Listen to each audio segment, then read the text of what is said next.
Generais da reserva cobram um posicionamento do comandante do Exército, general Tomás Paiva, em defesa dos militares réus no julgamento da trama de golpe. A apuração é do nosso Caio Junqueira. Caio, o que esses generais alegam, hein? Bom, basicamente é um grupo de generais 4 estrelas da reserva, Leandro, que está muito movimentado, né? Esses grupos aí dos militares da ativa e da reserva também. Mas nesse grupo especificamente, eles cobram ali, né? Eles defendem um posicionamento mais claro do comandante do Exército, Tomás Paiva, em defesa desses militares, principalmente dos 2 generais que são réus. A gente está falando do Braga Neto e estamos falando do Augusto Heleno, né? O que eles consideram?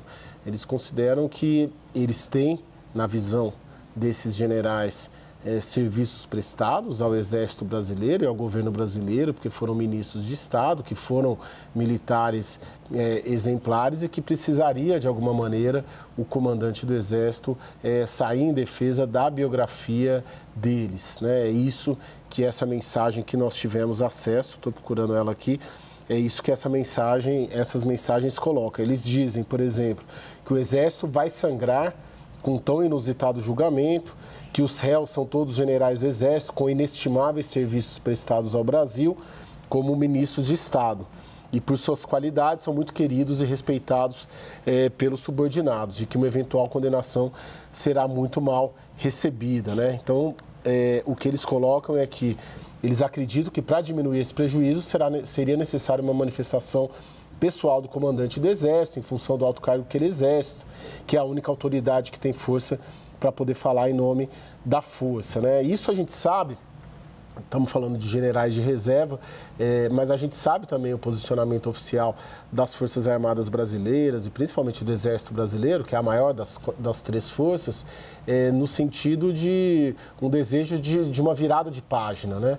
Um desejo de que esse julgamento acabe o quanto antes, que os oficiais da reserva e da ativa envolvidos na trama golpista, nessa conspiração golpista, sejam punidos, né, pela justiça criminal e posteriormente pela justiça militar. Porque se nós pegarmos, né, quando a gente conversa com esses oficiais do Exército Brasileiro, os da ativa, agora eu estou falando, eles têm em mãos as pesquisas de opinião, de percepção da população em relação às Forças Armadas brasileiras, e há 5 anos, numa era pré-Bolsonaro, por exemplo, a estima da população brasileira em relação às Forças Armadas era muito maior do que hoje. Ou seja, perante a população, caiu a taxa de confiança da população brasileira em relação às Forças Armadas, isso especialmente após a era Bolsonaro. Então, é interessante a gente comparar como a reserva observa o julgamento, a reserva observa o julgamento com uma bronca, principalmente em relação aos oficiais da ativa, mas os oficiais da ativa querem logo que isso passe, que seja uma página virada e principalmente que os militares, se condenados, também sejam punidos do ponto de vista militar.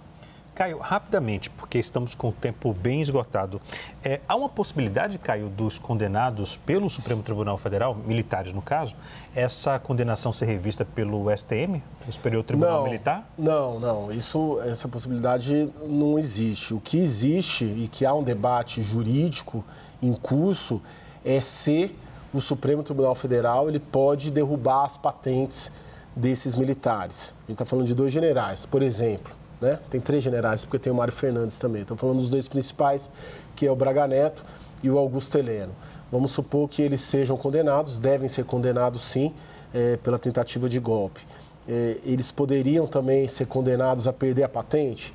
O Tribunal Militar considera que só a Justiça Militar pode derrubar a patente deles. Esse é o debate que existe. Né? Não existe a possibilidade de uma revisão da pena ou de uma descondenação da Justiça Militar em relação à Justiça Criminal. Isso é impossível de acontecer. O que pode acontecer é esse debate do Supremo Tribunal Militar. De fato, ele está reivindicando que cabe à Justiça Militar derrubar ou não a patente dos condenados criminalmente nessa investigação, nesse julgamento.